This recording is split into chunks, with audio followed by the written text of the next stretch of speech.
Hi guys, in this episode of Flammy's Thoughts On, I'm gonna be sharing my thoughts to the final episode of the tenure of the current incarnation of the Doctor in one of my favorite shows ever, Doctor Who. So yeah, like I said, The Power of the Doctor, as you know, was the final episode of Jodie's run. And like I said in my Flammy's Thoughts On video on the teaser for the 16th anniversary, it was honestly not bad of a finale. Now, don't get me wrong, it's definitely not good. I definitely wouldn't call it good because the plot was nonsensical. It was the same bullshit that we had during the Flux arc with like completely random bullshit happening all the time. But just like those bunch of episodes, it had the emotion, it had some of the character moments there, and some cool stuff happening here and there, and some funny stuff happening here and there, that the general episode vibe managed to entertain me enough. Because, like, I wasn't even actually planning on watching the episode. I was probably gonna check it out eventually to see how Jodie's run ends. Because, I mean, I just want to know. Plus, I would have wanted to see the regeneration. But I didn't even realize that it was the day of the episode when it was the day of the episode. So, when I went to watch it, I was actually kind of skipping through the scenes because I really didn't give a shit about watching it. But the more I kept clicking and skipping parts, the more I actually found myself enjoying the episode. Sure, I still skipped most of the early part of the episode, but I did watch the scene with Dan leaving the TARDIS. And honestly, I actually like the reason why he decided to do that. And I've actually been kind of, I've found out that a certain character that shows up in this episode kind of left for a similar reason.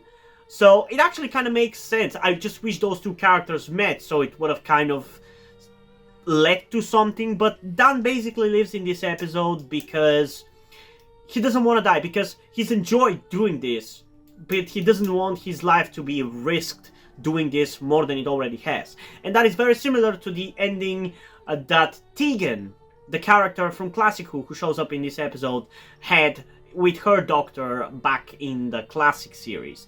Although for her, she left due to the death and destruction getting to her too much, rather than specifically because her life was threatened. Or at least that's what I understand. I'm not 100% sure. I haven't seen Classic Who.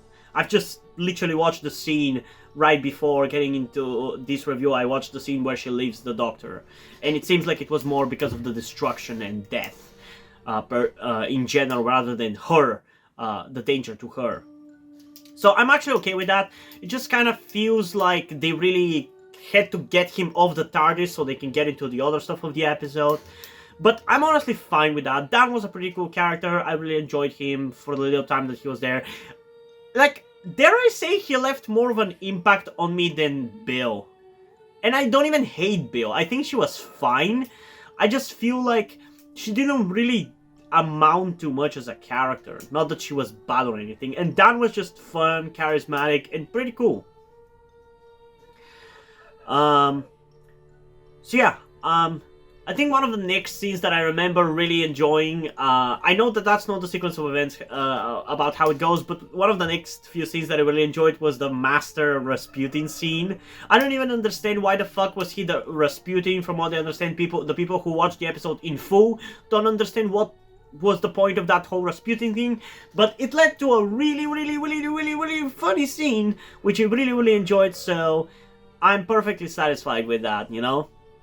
It was pretty funny, and I really enjoyed it. Although, when you think about it, it is such a rip-off of that one scene with John Sims Master back in Season 3, Series 3, in the RTD era. And like I've said many times before, I feel like in these reviews, or at least I've thought about it, I don't know if I really added it to any of the reviews, the Chibnall era is such a fucking shitty rip-off of the RTD era. Like, his first season was very much its own thing. There wasn't any rip-offs, really. But still, the general vibe, whenever it actually kind of felt like Doctor Who, was of the RTD era. Like, the best episode of the first season was Kerblam, and that felt like a David Tennant episode to me.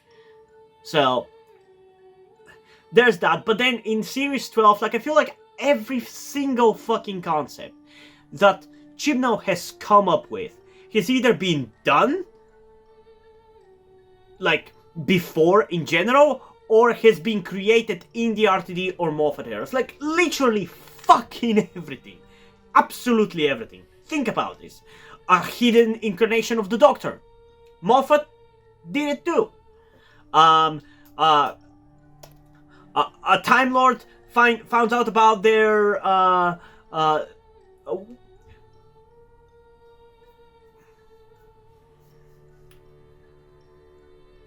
Time Lord not knowing that they're a Time Lord and finding out that they are through the Watch and being revealed as a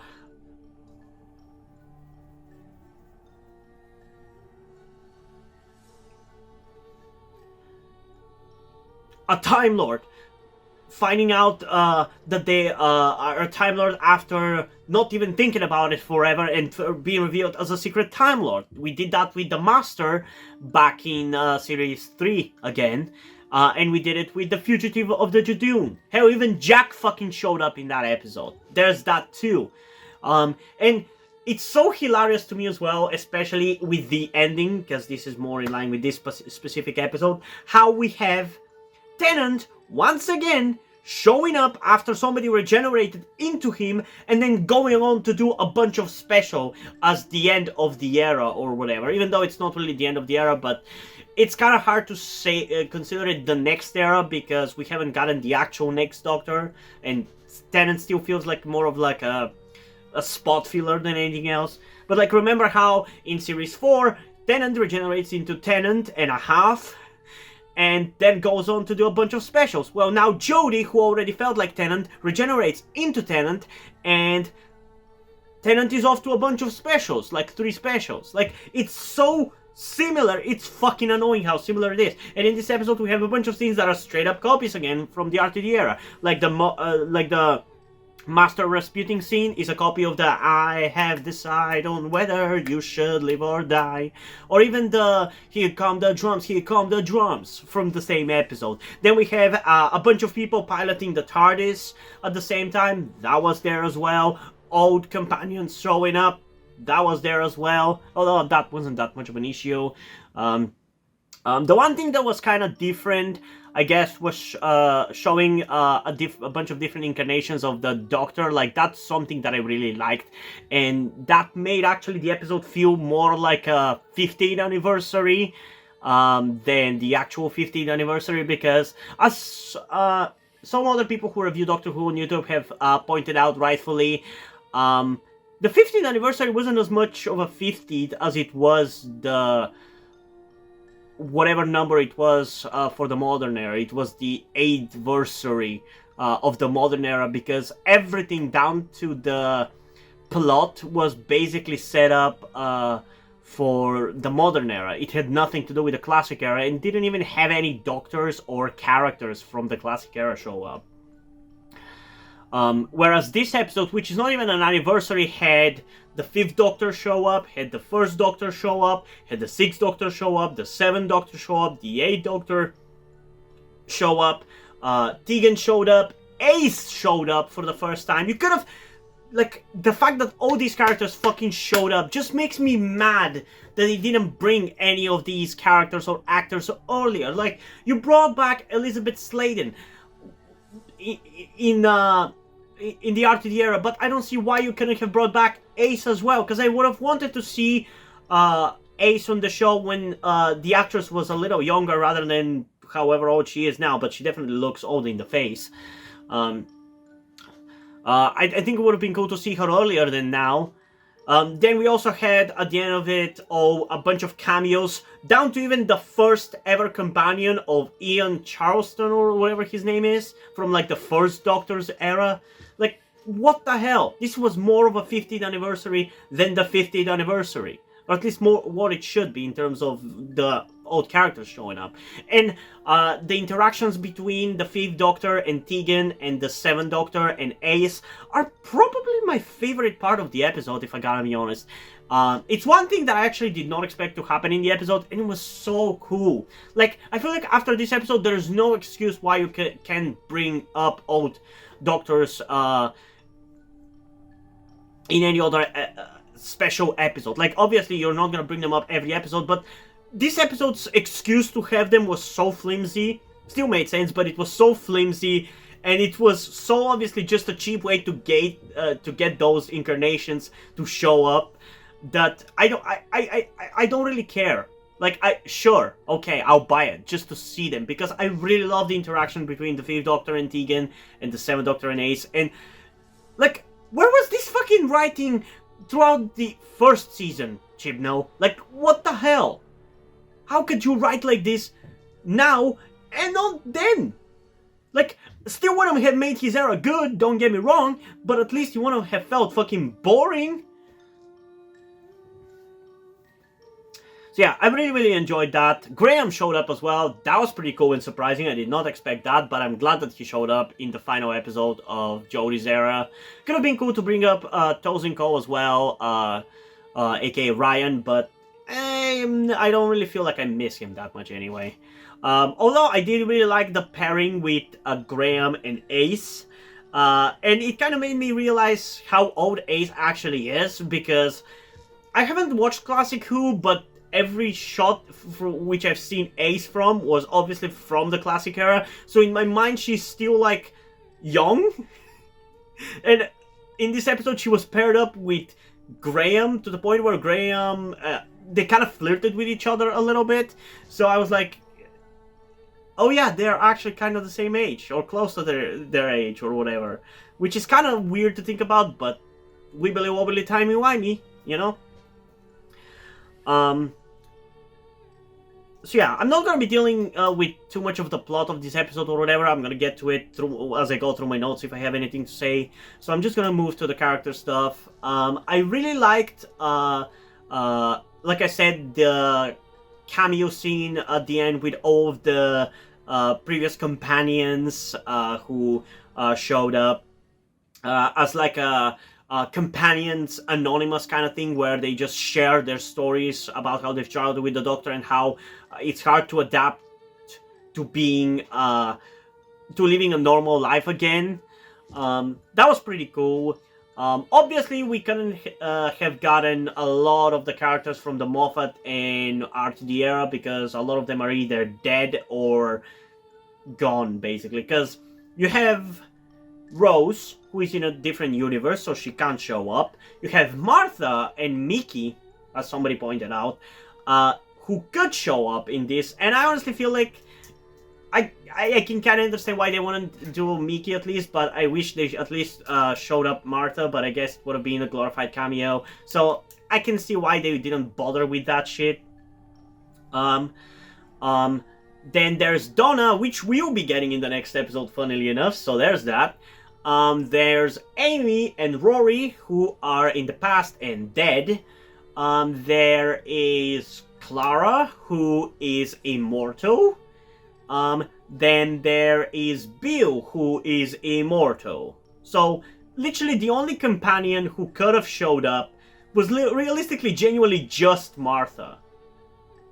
Because no Clark was cancelled, so I don't see them bringing him back. John Barrowman got cancelled, so I don't see them bringing him up. And yeah. As I think Harbo Holmes pointed out for this episode, it's kind of reminiscent of how in Torchwood it was shown for the people who were part of Torchwood, how hard it was to deal with being part of Torchwood because they couldn't share anything about it to anybody else. And it was taking its toll on them, so yeah, it's a cool concept, you know, a concept that Chibnall has dealt with before. Yeah, I would have really liked for Martha to show up, especially because I weirdly enough thought that there was an episode with Martha and the 11th Doctor back in like the early 2010s, when I was still watching Doctor Who on TV as it was airing in my country, because I didn't even have internet back then, so there was no way for me to really know. But I remember either watching it on TV or something, or watching a edited video on YouTube, which kind of made it seem like the 11th Doctor met Martha, and they were talking about the Doctor's changed face. But I assume that was probably footage that was taken from, I believe, the widow, the Witch and the Doctor, or whatever the name of that Christmas special is, or and some other show in which Freema Agyeman is part of, and it was splashed together because it seemed so fucking legit with the way they were talking. But no, so it would have been cool for her to show up in this episode. I do love how when the Doctor met Tegan and Ace, they did brought up the fact that the Doctor is a woman now, and I love how Ace said that this is a good look on you, Professor, because it is kind of weird because her Doctor is like Sylvester McCoy, and I don't know, it's just kind of weird for her to call her the Professor, because that's the nickname that she used for the Doctor, who was male. I don't know, it's just weird. I guess it kind of gave me maybe a little bit of a gender euphoria feeling as a trans person, if you didn't know. So that was pretty cool. And I guess the one thing that I also praise Chibnall for is that he actually handled the regeneration better than Moffat handled Capaldi's.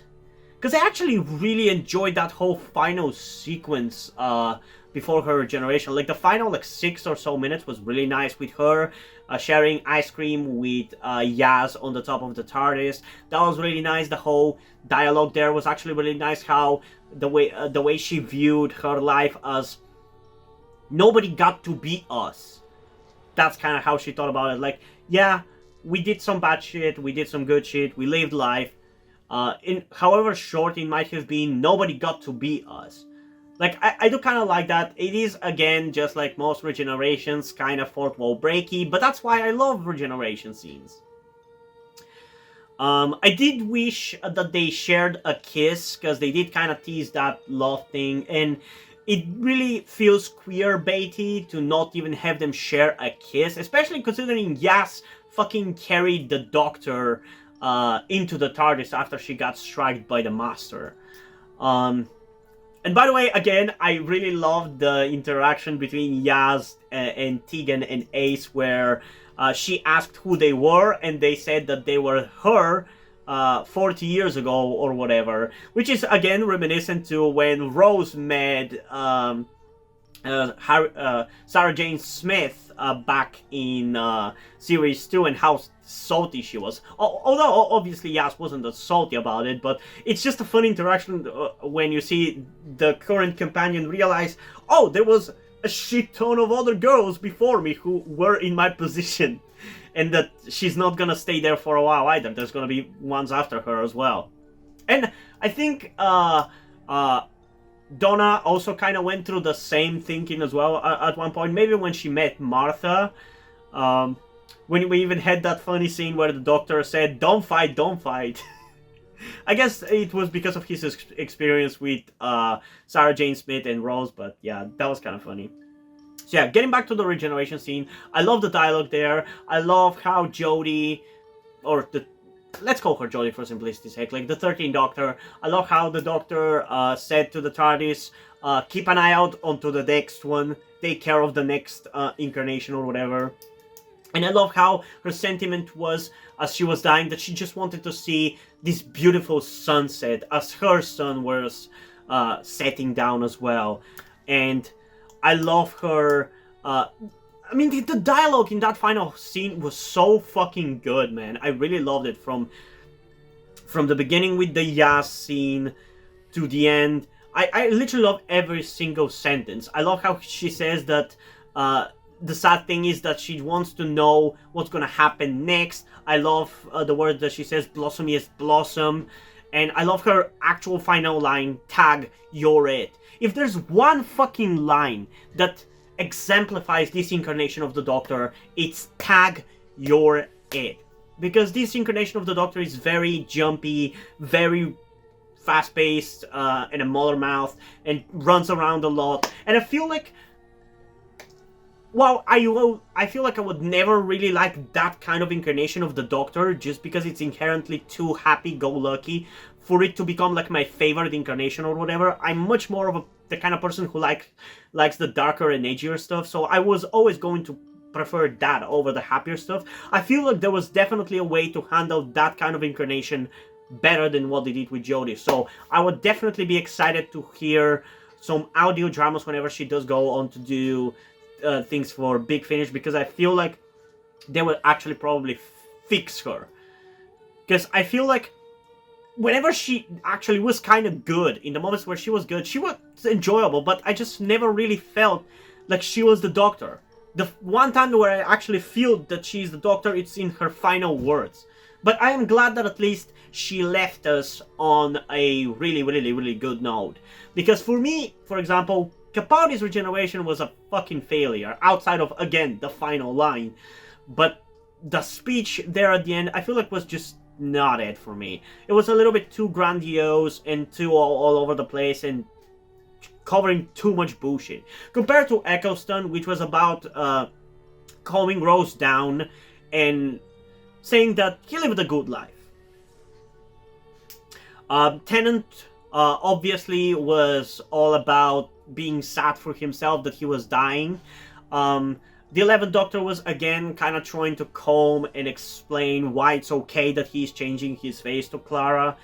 And then there's the 12th Doctor who just rambles a bit and says, "Doctor, I let you go." I still like the final line of "Doctor, I let you go" because it kind of exemplifies the arc there at the end of Capaldi's run, where he didn't want to regenerate anymore because he didn't feel like keeping on going, because his life is a battlefield and everybody keeps dying around him and there's nothing he can do about it.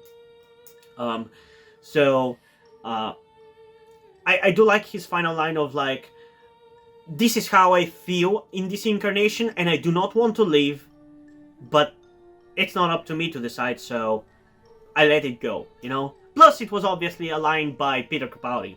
It was like a fourth wall break kind of line, so there was that aspect of it as well. I enjoyed that as well. But yeah, I really, really like her final line. She left us on a good note, and I'm happy for that, because however bad her era is, I'm happy that at least it left us on a bang. In general, this whole episode felt like Chibnall's last hooray, and I'm happy about it because we didn't left off on a bad note. You know, I enjoyed it. But yeah, I still don't really think this was a good era as a whole. I'll still ultimately, I guess, reserve judgment for whenever I cover the show on the channel in terms of doing reactions to it, because I do plan on doing that. Same for The Walking Dead. At that point, I will watch all the episodes of the show and will judge them. Probably will not like them, but... because when I did watch it throughout most of Series 11, I still didn't like it, but... yeah, I don't know. We'll see. So yeah. Now let's go through all my notes, because I got a pretty decent amount of notes for this episode, honestly. Especially considering that I wasn't planning on watching it even.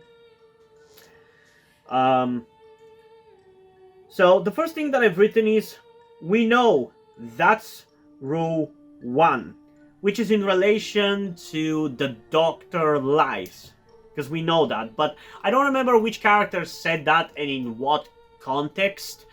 But it was definitely about somebody saying that the Doctor lies.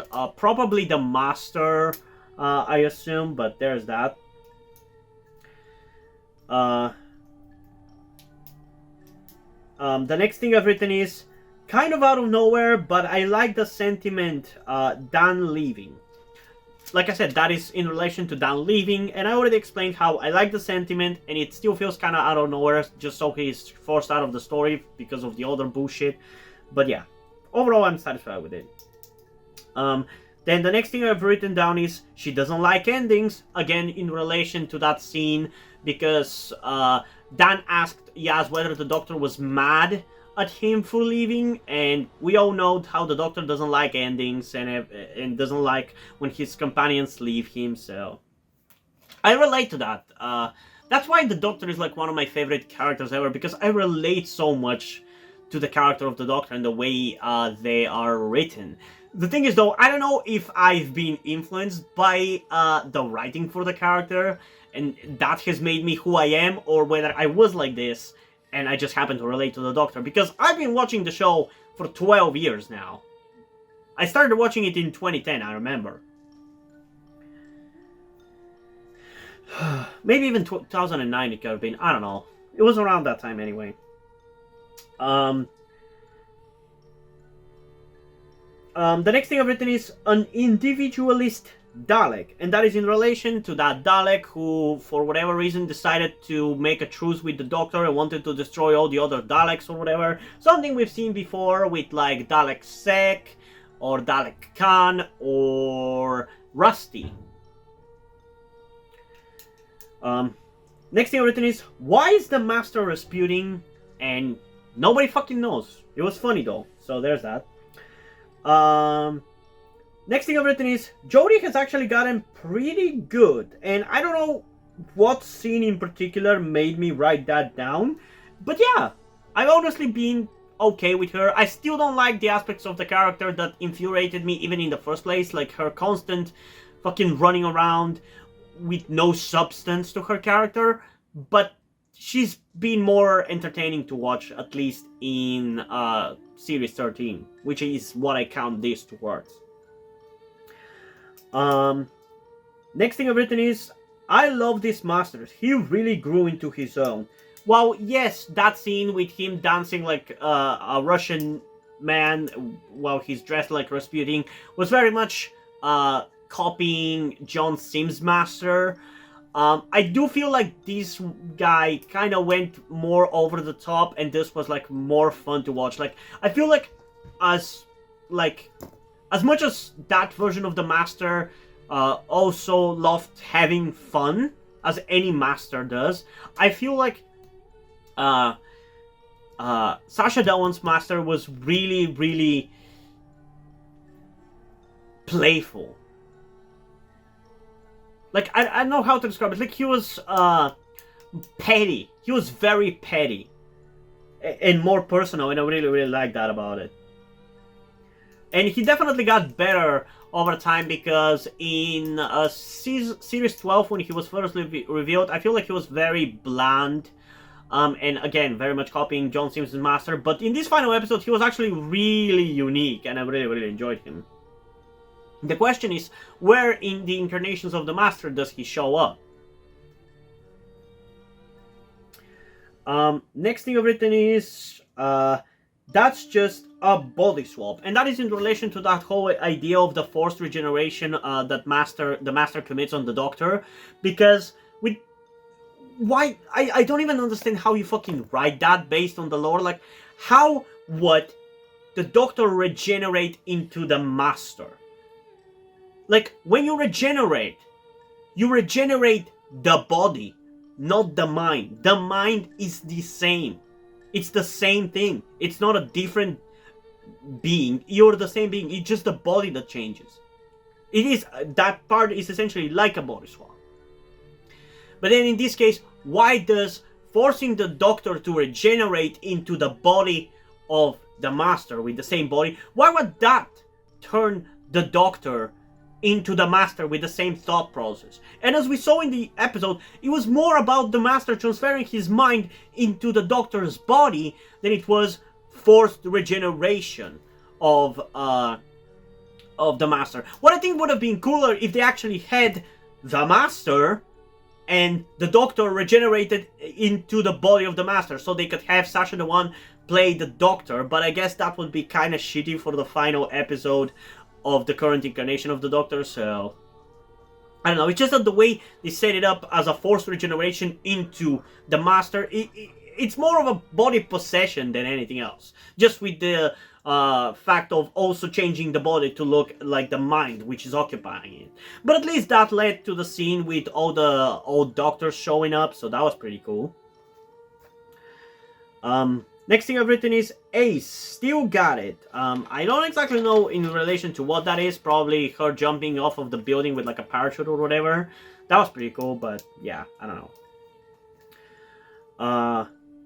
The next thing I've written is, this feels more like the 60th than that one likely will. That is again also in relation to what I said about this feeling more like a 50th anniversary than the 50th anniversary. Because of all the past companions who show up, even if it's just for cameos and stuff, they still fucking show up, and the history of the show is represented far better than it was in the 50th anniversary. Like, the first companion fucking showed up. They could have had him in like the 50th as a teacher back in Coal Hill School instead of Clara or something. I don't know. The next thing I've written is past doctors being back. This is better than Day of the Doctor in a very specific way, which is, again, like I said, the Day of the Doctor is definitely a better episode from a conceptual level, from a plot level, from a story level, from a character interaction level. It is a good episode, especially when you consider the pressure that Moffat was under when he was making that episode. It's a miracle that it's as good as it is. And yet, the one thing that it fails at is representing 50 years of Doctor Who. It represents the modern era very well, very much so, but the best that the classic era gets is the cameos of old footage for whenever they save Gallifrey. At the very least, they should have had all the different actors who were alive at the time to do a bit for that. Like, that could have been cool. You could have done that, even if for just a second it would have been pretty cool. But no, we didn't really get that. And yet in this episode that is not the 50th, we got far more than that. Actual meaningful interactions between the 5th Doctor and Tegan and the 7th Doctor and Ace. And it was cool. The next thing I've written is, hey, Graham! The best thing about Series 11 showed up in this episode. I definitely did not see that coming. He was good. Like I said, I love his pairing with Ace. That was cool. The next thing I've written is that little smirk from Kate. And yeah, that was really cool. After the building, the unit headquarters gets destroyed, the Doctor shows up and gets everybody into the TARDIS. And she even asks Kate to get into the TARDIS. And I don't remember whether Kate has entered the TARDIS anytime she has been on the show, or anything. But I love how when the Doctor asked her to get into the TARDIS, she was like, me? And she was like, yes, I kind of, inside of her mind, she was like, yes, I'm gonna be in the TARDIS for the first time. It was really cool. It was a nice little moment there. And it was subtle, something that Chibnall doesn't really do well. Next thing I've written is, that's just stealing from Stolen Earth. This whole era is just an RTD ripoff. I already covered that, I'm not gonna repeat it, but it is true. Probably whenever I do decide to react to Doctor Who, or have time, should I say, and get to it, I will point out every single moment which is like a ripoff, and it's something that we've seen in the RTD era. Because right now there's so many, I can't even fucking point all of them out, so there's that.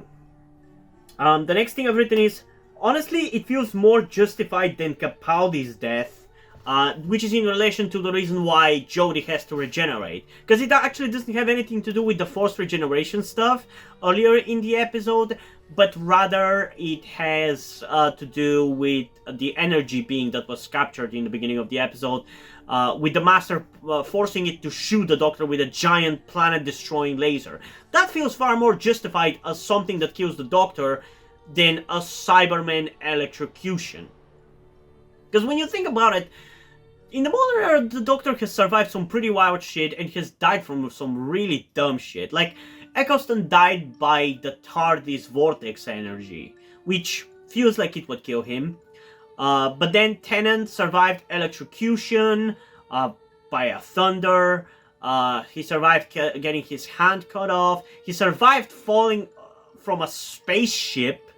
Well, it wasn't that high up, but still he fell through like a glass roof and from at least like, I don't know, 50 meters, 100 meters, if not even fucking more in his final episode. He didn't die from that. He died from the regeneration.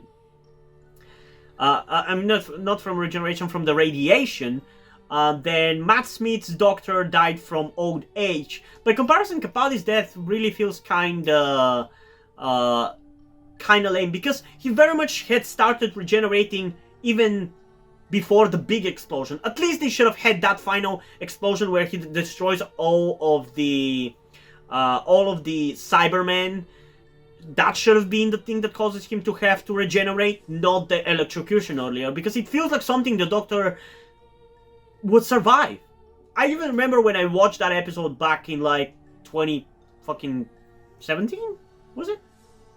2016, 2017. Even when I watched it back then, it just felt, I don't know, I just felt cognitive dissonance, because I'm like, that shouldn't kill the Doctor, so why is it? Like, I couldn't believe that he was actually regenerating. It felt unjustified. And it still does. Especially because it stands out compared to every single other one in the modern era as unjustified. Because, like I said, Eccleston died from the TARDIS.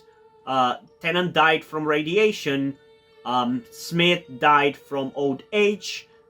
John Hurt died from old age as well. Whittaker died from giant alien energy ray, and Capaldi died by fucking electrocution. Kinda seems lame. Next thing I've written is, this is actually surprisingly emotional, and it actually also made me feel emotional seeing Jodie go out and regenerate. Like, it did, I guess it did remind me of the other different eras where I felt sad about my favorite Doctor leaving. Like, I remember being sad about Tennant leaving, and obviously because it was set up in a very emotional way, with you perceiving it as him dying. And I definitely fucking cried whenever my Doctor, Matt Smith, regenerated. Like, that whole fucking regeneration is still so fucking sad. But I'm surprised that I actually also felt emotional and teared up for Jodie's regeneration. It shows that even if it didn't work as strong, the circle of the Whovian still worked for the Jodie era as well. To the point where, for those of you who don't know, it goes about of the, like, I don't like this new Doctor. They're alright. Oh my god, I love this Doctor. Please don't go. Like, that's the cycle of a Whovian, the 4 feelings you feel as a Whovian. And I'm glad that that was there even for the Jodie era, which I'm not a big fan of, neither for her incarnation either. I'm glad that I still felt that, you know? Next thing I've written is, left behind by the Doctor help group.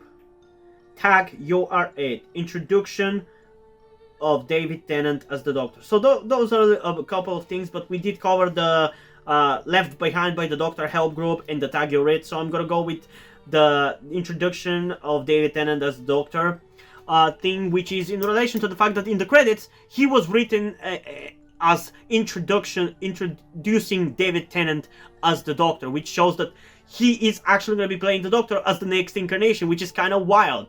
Because, like, obviously every other Doctor also got mentioned in the credits, but the way they introduce Tennant as the Doctor, I guess that makes it definite that he is going to be playing the 14th Doctor and Shuri is going to be playing the 15th. And I already covered my thoughts about that in the 60th anniversary teaser video, so I'm not going to repeat it here, but I'm not a big fan of setting this kind of precedent, you know? But yeah, overall this was definitely a fun experience. It was a bombastic and over-the-top fun time. It's nonsensical as hell, so in that regard I cannot really rate it high, but I had fun watching this episode, which is more than I can say for a lot of the episode of the Jodie era, so there's that. So I'm actually gonna go with a 9.3 out of 10 for this episode, because even if the plot is garbage, it was fun. It knew how to have fun, so there's that. It felt very fun wonky in that regard, you know? But yeah, what did you guys think about this episode? Comment thoughts down below and let's have a discussion about it. And also, before we end this video, I just want to give a huge shout out to my currently 8 patrons on Patreon. Omar Bridgman, Deadpool, August Dice, Little Uzi, Corvi Dead, Shironyan, Edzap123, and WeedGod6969. thank you guys for your support. I really appreciate it. It really means a lot to me that you have decided to support me and have continued to support me for such a long time. Hope you continue to enjoy my content and continue to support me going forward.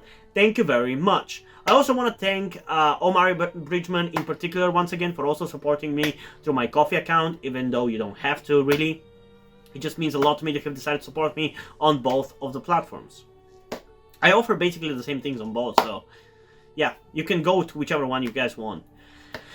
Another thing that I also want to tell you guys before we end this video is something about me that some of you may or may not know, that will also explain why do I look and dress the way that I do. That being the fact that I am trans. In particular, I am somewhere between a non-binary person and a trans woman. I'm not quite sure at the moment and probably won't be sure until I talk to a professional who deals with trans people, but that is where the reason why I'm telling you all this comes. I need your help. Due to the fact that I live in a homophobic and transphobic Eastern European country with a family that won't really accept the fact that I'm trans if they found out, there is not really a feasible or easy way for me to transition here with minimal repercussions. So that's why I would really appreciate any kind or any amount of support that you guys can give me with this. That said, I don't want to guilt trip you or anything, so if you don't want to or you don't have the means to help out, that's fine, don't feel bad. I just want you to know that it would be greatly appreciated if you did help me out get out of this situation. If you have any questions, feel free to ask, and thank you for hearing me out. But yeah, hope you guys enjoyed this video, and if you did, please leave a like, subscribe. Also, check out the link in the description to my Wattpad where I post my stories, because in addition to doing all these videos on my channel, I am also a writer. And if you don't enjoy my stories or simply enjoy my videos, you can head over to my Patreon or to my Coffee account where you can pledge support and help get the channel going, have support me so I can keep writing stories you enjoy. But if you don't want to do it, that's completely fine. You can still help me out in other ways like liking this video, subscribing to the channel, and especially sharing this video with somebody who you think might enjoy it. And I think it's pretty much it for this video, so hopefully I'm gonna see you in the next one. Bye!